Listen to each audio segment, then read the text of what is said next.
சாமி கடவுளே பொந்தீஸ்வரா, இந்த தீரான தெய்வ சபையில் நான் தர்பாரில் முன்னிட்டு வந்திருக்கும் பொழுது என்ன யார் என்று புரிந்தாயா?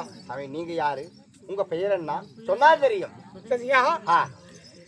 இங்குள்ள ஆனா பிறந்த அப்பமார்களாம், பெண்ணாக பிறந்த நமது தாய்மார்கள், தாய்மார்கள், சிறியோர்கள், பெரியோர்கள் சத்தியா வைசியா சூஸ்திரா பிரம்மம் என்று சொல்லக்கூடிய 4 வருணங்கள் அமர்ந்திருக்கின்றன.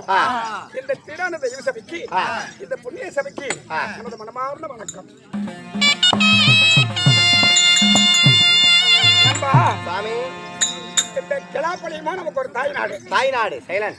அதனால் இந்த கிளாப்பாளையத்துல வாழ்ந்து புகழ்பெற்ற மகாபுரவர்கள் சாஞ்சி ஏறிபிடிக்கும் சந்திரகுலத்து பரம்பரை, குமிஞ்சி ஏறிபிடிக்கும் குருகுல திலகராகிய வேண்மை தாங்கி ராஜாதிபதி என்று சொல்லலாம்.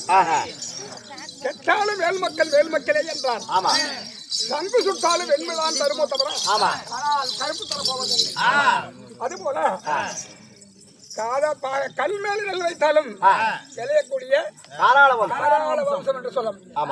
அவங்க சொத்து ஒரு இடத்துல பாரு, பரம்பரையா பாரு, அந்த ஒரு ஜாதிக்கு மட்டும் சொத்து அழியதும் இல்ல. அந்த பழமொழி சொல்லியிருக்கிறாங்கடா.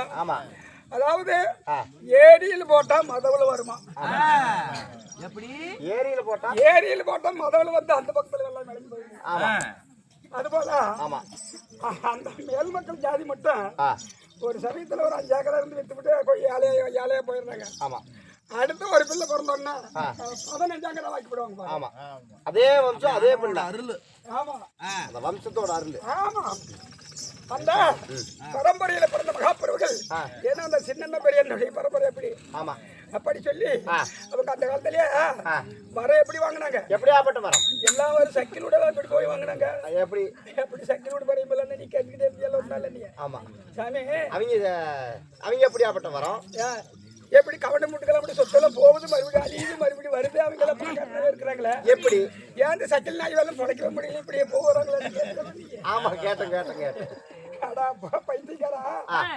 அப்ப ஒரு நாள் தினத்தில் என்ன செய்தால் தேவர்கள் எல்லாம் பார்த்து விட்டு 60 வருடத்திற்கு ஒரு நாள், 60 வருடத்துல கடைசி வருடம், 60 வருஷத்துல கடைசி வருடம். ஆமா, அதுலயும் கடைசி மாதம், அதையும் கடைசி நாள் கிழமை. ஆமா, கடைசி அதாவது நட்சத்திரம், கடைசி திதி, கடைசி யோகம், இவைகள் எல்லாம் ஒன்று சேரும் போது சிவபெருமான் நான் வரம் கொடுக்கிறேன். ஆனால் இந்த நாள் யுகம் என்று சொல்லக்கூடிய தெரியுதா